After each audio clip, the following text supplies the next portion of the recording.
Fala meus amigos, tudo bom? Sejam bem-vindos a mais um vídeo aqui no canal Israel Vergine. E o vídeo de hoje é um vídeo pesado e muito polêmico, tá? Vamos falar sobre a inflação. Não se esqueça de curtir, compartilhar, se inscreve no canal se ainda não for inscrito, ativa o sino das notificações e vamos para o conteúdo.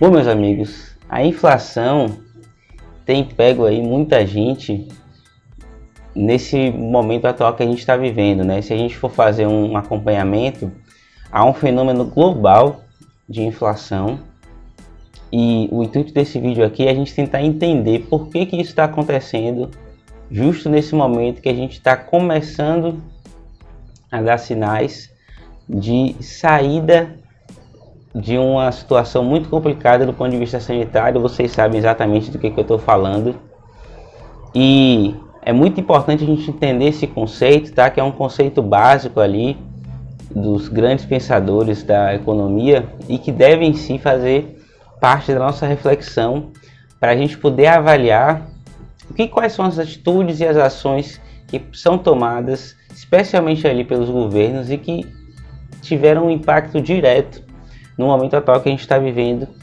de elevação de preços, de perda do poder de compra da moeda, concentração ali de aspectos de produção, redução de força de trabalho, enfim, uma série de fatores complexos e que no final das contas culminam numa inflação muito significativa aqui, ao menos para a realidade brasileira. Bom, a inflação brasileira ela é medida pelo IPCA, que é o Índice de Preços ao Consumidor Amplo, e ela visa identificar ali uma variação média de preços que estão relacionadas a alguns setores específicos da economia que visam buscar ali a maior parte dos brasileiros e a média de consumo desses brasileiros. Porém, como ela é uma média nacional, a gente pode observar médias estaduais e municipais muito diferentes dela, e que podem ser ainda mais significativas a depender da sua cesta de consumo. O que é isso, cesta de consumo? Bom, você pode observar, por exemplo, que determinados produtos que você tem o hábito de consumir possivelmente tiveram uma variação de preço ainda maior do que a média da inflação nacional medida pelo IPCA. E isso é natural porque o hábito de consumo varia de pessoa para pessoa, portanto, faz sentido que os preços desses produtos também variem de pessoa para pessoa, ou que a perda de poder de compra desses produtos também varie de pessoa para pessoa. Se a gente tomar como base os últimos 12 meses, considerando o último dado disponível, que é o do mês de agosto, a gente vai observar que a inflação brasileira variou ali 9,68%, ou seja, um percentual bastante significativo. Se a gente também for fazer esse mesmo trabalho analisando o acumulado, ou seja, de janeiro a agosto, houve ali um aumento de 5,67%.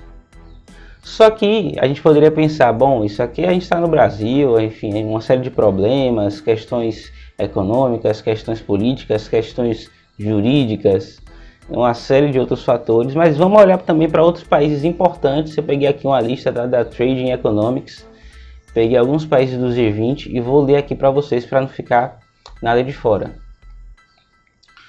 A Rússia, os Estados Unidos tiveram uma inflação na mesma lógica, né, no indicador similar ao que a gente utiliza aqui, lá de 5,3% ao ano.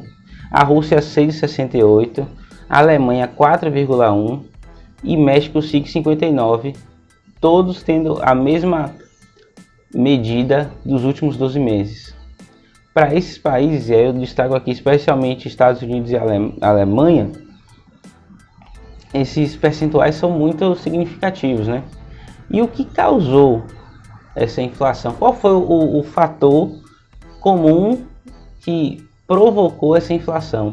Bom, eu vou elencar aqui os principais fatores que estão relacionados ao processo inflacionário e vou destacar o principal, e isso talvez para algumas pessoas possa de alguma maneira chocar um pouco, ou talvez seja algo que você já tivesse acostumado, já tivesse claro esse conceito para você, mas vamos lá. Bom, a principal causa inflacionária, o principal motivo que faz com que haja perda de poder de compra dos consumidores, não é, já vou começar logo assim, tá? Não é o aumento de preços de maneira geral, de custos de produção, não é o desejo do empresário de querer aumentar o seu lucro, enfim, não é o fator externo ou qualquer outro que seja, mas o fator perene que permite inflação significativa e que está impactando no mundo inteiro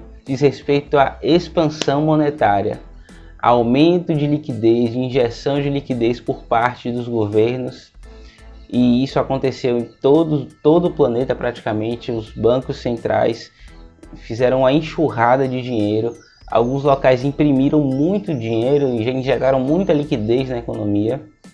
E o que acontece quando a gente injeta muita liquidez na economia?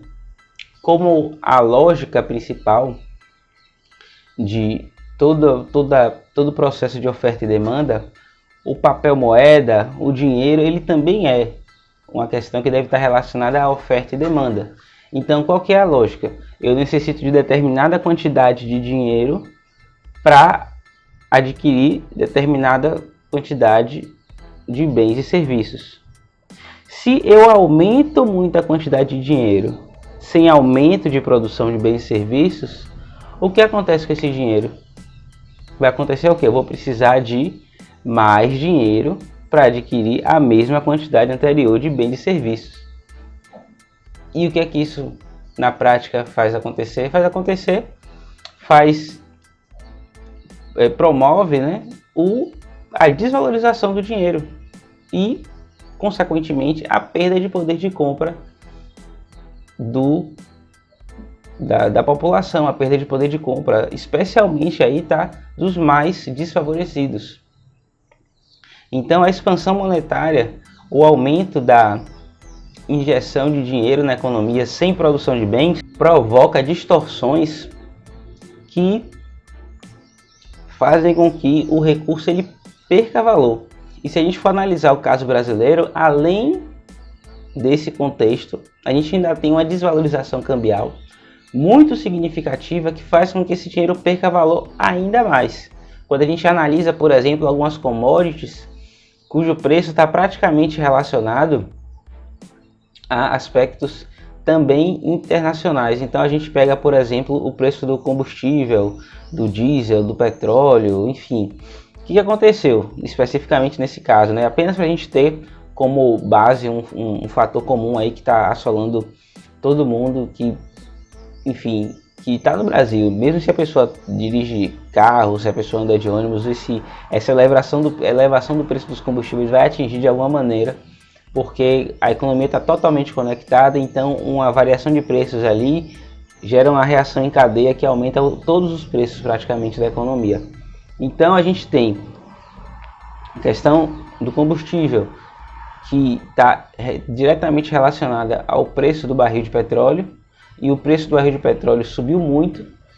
E por que o preço do barril de petróleo subiu muito? A gente tem, entre outros fatores, houve uma redução muito significativa da produção no ano passado. E há, ainda nesse contexto, só mais um fator no pano de fundo, tá? Um estímulo muito grande para que deixe de se consumir petróleo.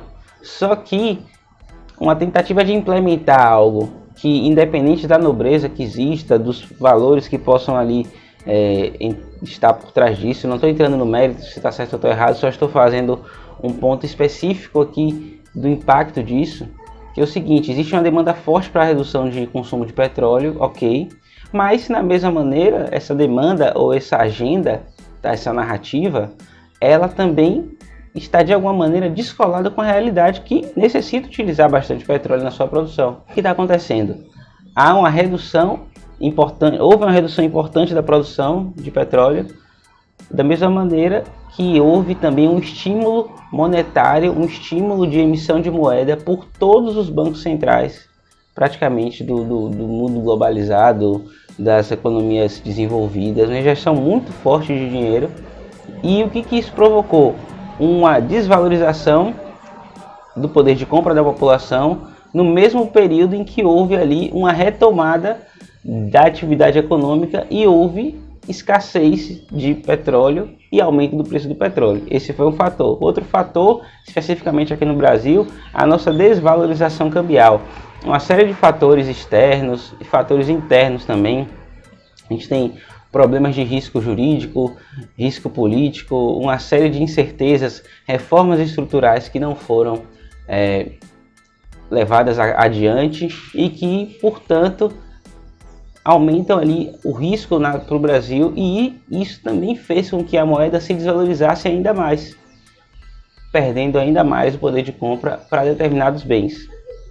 Outros fatores que têm correlação direta com a inflação dizem respeito aí, aumento de custo de produção, a aumento de concentração de determinados produtos ou serviços na mão de poucos empresários, mas o fator perene mesmo, o fator mais importante é a expansão monetária. Por que esse fator é um fator muito importante para a gente entender, tá? Que é o seguinte, ainda que a gente partindo da premissa que a gente está numa economia livre e globalizada, onde há uma natural tendência ali de difusão do conhecimento e também de relação, de possibilidade de concorrência, a gente pode observar que quando não há essa interferência direta do Banco Central na emissão de moeda, a gente vai observar que naturalmente os preços eles vão chegar no nível mais próximos da necessidade do consumidor, buscando justamente compensar ou diminuir o máximo, e fazer com que haja ali a menor distância possível entre a oferta e a demanda, a oferta de dinheiro ou oferta de bens e serviços e a correlação desses bens e serviços com o custo, com o dinheiro. Quando há uma interferência do governo num determinado fator, essa interferência ela vai ser sentida em praticamente todos os elos da cadeia, porque o preço ele está diretamente correlacionado a todos esses outros fatores. Então, meus amigos, algumas medidas que foram tomadas, eu vou dar um exemplo aqui, tá, dos Estados Unidos, que é um fator que está acontecendo lá agora. Houve uma injeção e ainda continua tendo uma injeção muito grande de liquidez na economia, as pessoas estão recebendo dinheiro em casa, enfim, e não tem gente, por exemplo, para trabalhar lá para ganhar 3 vezes mais do que o nível anterior da pandemia em determinadas situações. Eu dou um exemplo aqui do McDonald's, por exemplo. Eles pagavam um determinado valor de dólares por hora, triplicaram esse valor, duplicaram o valor e não tem gente que queira trabalhar. E o que está acontecendo lá de maneira geral? A demanda de importação está gigantesca, absurda, as pessoas estão consumindo bastante, estimuladas por esses pacotes enfim, estímulos governamentais. Não há produção suficiente e essa demanda elevada de produtos, esse consumo elevado, e sendo estimulado basicamente por esses pacotes governamentais, tem feito com que as pessoas não tenham nem o interesse de ir à rua buscar outras oportunidades de trabalho, já que o que elas vão receber lá vai ser muito próximo do que elas já recebem hoje sem ter que ir trabalhar. E a gente faz uma análise nesse sentido e observa que, tomadas as devidas proporções, aqui no Brasil a gente teve sim diversos estímulos financeiros, o consumo já voltou em diversos setores, mas como há sim emissão também de moeda de N formas, auxílios e estímulos de crédito, isso sem ter a produção efetiva, o que acontece com a moeda? Além de tudo, se desvaloriza, ela perde o valor. Então é muito importante que a gente tenha isso em mente, tá? O fator preponderante da inflação é a expansão monetária. Se a gente for fazer uma análise, por exemplo, aí para quem viveu nos anos 80 até ali o início da implementação do Plano Real, havia um descontrole completo da emissão de moeda. E esse era o principal fator gerador da inflação. Bom, meus amigos, é claro que algumas medidas no sentido de diminuir ali essa dependência que a gente tem de alguns produtos, aumentar, por exemplo, a nossa base energética, diversificar a nossa produção de energia é fundamental para a gente mitigar esses impactos inflacionários, fazer todas as medidas que a gente já sabe, mas principalmente aqui, pelo menos no caso brasileiro, as reformas estruturais, elas são fundamentais para que a gente diminua o tamanho do Estado, diminua o impacto dele sobre a população, sobre a produção e que permita que haja uma menor interferência desse Estado nas outras atividades econômicas que são desenvolvidas pelos indivíduos. Havendo menor interferência, certamente a relação de preços, de produtos e de dinheiro em circulação vai ser a mais próxima possível. Um outro fator importante também para a gente ter em mente é que quando há essa inflação, quando há essa diferença ali, né, a gente vê que todo o cenário econômico ele é de alguma maneira prejudicado, já que a perda de poder de compra ela atinge a todos, mas especialmente os menos favorecidos financeiramente, as pessoas que estão na situação mais difícil, porque para elas não vão ter a reposição, por exemplo, da sua capacidade de adquirir bens e serviços na mesma proporção de quem ganha muito mais do que ela. Um exemplo simples, tá? Para uma pessoa, para um empreendedor, enfim, para alguém que ganha 40 mil reais por mês, por exemplo, líquido, pagar 50 reais num botijão de gás ou 300 é praticamente irrelevante no seu orçamento. Agora, para quem ganha R$1.000 por mês, essa diferença pode ser muito mais impactante no orçamento. E aí, qual é a medida clássica dos governos? Né? Não, vamos aumentar ali os estímulos para essa população. Aí, num curto prazo, gera um efeito, aí oferecem outros benefícios e tudo mais, mas se não houver aumento de produção, isso só vai gerar mais inflação e mais distorção e entra ali numa bola de neve. Infelizmente, é esse o cenário. Para a gente pensar um pouco, a gente deve fazer a seguinte reflexão. A gente sabe o que está acontecendo, a gente sabe que o crédito ele também fica mais caro com esse processo, porque quando há aumento da inflação, há também uma tendência de aumento da taxa Selic. Eu vou deixar um vídeo aqui onde eu comentei da tendência de aumento que aconteceu para a última reunião e que deve sim se manter para a próxima reunião. Tá? A gente deve ter aí um outro aumento também da taxa Selic, por consequência um aumento do custo de crédito. Mas a gente deve observar que esse aumento do custo de crédito ele também é prejudicial para os investimentos que vão poder, de repente, diminuir o impacto de outros fatores, não só na inflação, mas na economia de maneira geral. O crédito para fazer, por exemplo, um investimento no novo parque tecnológico, pensar em outras fontes de energia, energia solar, energia eólica, energia nuclear, por exemplo, que apesar de uma série de preconceitos que há do ponto de vista, pelo menos aqui no Brasil, tá? Se a gente for analisar outros fatores, e existe uma segurança absurda nesse processo energético atualmente, a gente pode sim ter fontes diversificadas e ter também nessas fontes de energia nuclear. Então, todos esses investimentos que às vezes demandam crédito vão ficando mais caros e vão ficando quase que inviáveis a depender da taxa de juros, para que o investidor que venha buscar ali naturalmente oferir um lucro, oferir um resultado, tenha interesse de fazê-lo. Então é muito importante a gente observar esse fator, muito importante a gente ter isso em mente quando a gente estiver pensando nessa lógica de inflação. Beleza, meus amigos? Espero que vocês tenham gostado do vídeo. Não é um vídeo que a gente faz alegre de tratar, mas é o cenário, é importante a gente entender isso, tá? Se vocês quiserem, eu indico para vocês bastante aqui, recomendo muito que vocês assistam também o canal do Fernando Ures, tá? Não tenho nenhuma parceria com ele, se ele quiser, estou aqui à disposição, mas muito do conteúdo que eu estou tratando aqui é resultado também das indicações que ele deu no canal dele, então vale a pena ir lá dar uma conferida, tá? Muito obrigado, valeu e até o próximo vídeo.